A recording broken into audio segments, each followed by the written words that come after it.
Baik, Assalamualaikum warahmatullahi wabarakatuh. Perkenalkan, nama saya Niki Andrian Kristi, salah satu mahasiswa Universitas Surya Kencana Cianjur di Fakultas Hukum. Baik, di pertemuan kedua ini kita lanjut dari pertemuan sebelumnya. Kita akan membahas tentang sumber hukum pidana. Nah, sumber hukum pidana itu dari mana saja sih, teman-teman semuanya?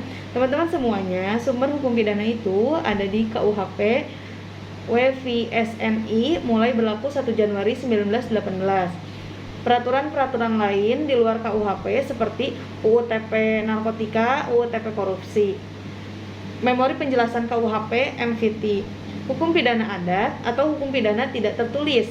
Pada masa kolonial, dasar hukum pidana adat adalah pasal 131 ISO Jo Alzemen Bevaling van Wetgem, dan dewasa ini didasarkan pada UU nomor 1 darurat tahun 1951 pasal 5 ayat 3 sub B ya. Nah, pengertian hukum pidana Stavros. Hukum pidana material atau hukum pidana objektif, hukum pidana subjektif atau useful atau criminal age atau substantif criminal age. Keseluruhan peraturan yang membuat larangan atau keharusan dan bagi yang melanggarnya diancam dengan pidana. Berisi keharusan dan larangan yang harus dilaksanakan diatur berdasarkan asas legalitas atau criminal age, mengatur tentang siapa-siapa yang dapat dipidana. Mengatur tentang siapa-siapa yang dapat diminta pertanggungjawaban, diatur berdasarkan asas kesalahan atau criminal liability atau criminal responsibility. Contohnya KUHP dan beberapa peraturan di luar KUHP. Hukum pidana formal atau hukum pidana subjektif, hukum pidana objektif atau useful financial atau criminal procedure. Keseluruhan peraturan yang membuat hak cara-cara negara yang memberikan pemindanaan terhadap orang-orang yang melakukan perbuatan yang terlarang atau TP merupakan hak negara yang dilakukan aparat penegak hukum atau criminal procedure. Contohnya KUHP atau Undang-Undang Nomor 8 Tahun 1981. Nah, ada pembagian kitab Undang-Undang Hukum Pidana. Ada bagian yang bersifat umum. Bagian yang bersifat umum ini berlaku untuk seluruh lapangan hukum pidana, baik yang terdapat dalam KUHP maupun di luar KUHP. Diatur dalam buku 1, yaitu pasal 1 sampai 103.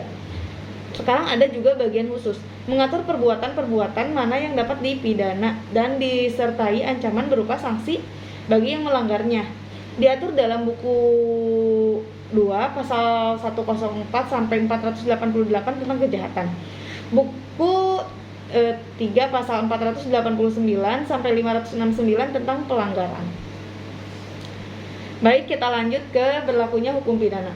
Berlakunya hukum pidana menurut waktu atau losus temporis didasarkan pada asas legalitas atau principle of legalitas nullum delegatum nulla fauna sin freuvi lege funali. Dalam KUHP diatur pada pasal 1 ayat 1, tiada suatu perbuatan dapat dipidana kecuali atas kekuatan aturan pidana dalam perundang-undangan yang telah ada sebelum perbuatan dilakukan. Hal ini berisi 2 konsekuensi, yaitu 1.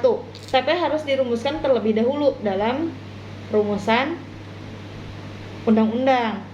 Nah, dalam poin pertama ini terbagi menjadi 2. Yang pertama adalah TP yang tidak diatur dalam KUHP tidak dapat dipidana atau dihukum.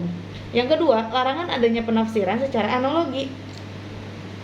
Nah, sekarang poin kedua, yaitu peraturan harus sebelum terjadinya TP.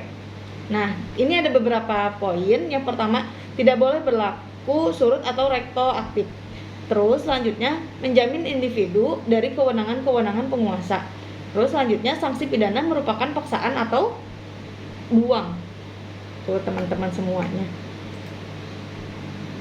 Nah, menuntut tempat, locus delicti. Ada daratan negara, perairan atau laut, teritorial yang ditetapkan oleh HI, udara di wilayah negara, Berdasarkan hal tersebut, berlaku beberapa asas, yaitu asas teritorial pasal 2 KUHP, asas personal atau nasional aktif pasal 5 KUHP, asas perlindungan atau nasional pasif pasal 4 dan pasal 7, asas universalitas, terus ekstradisi dan penyerahan atau bantuan hukum yang bersifat internasional.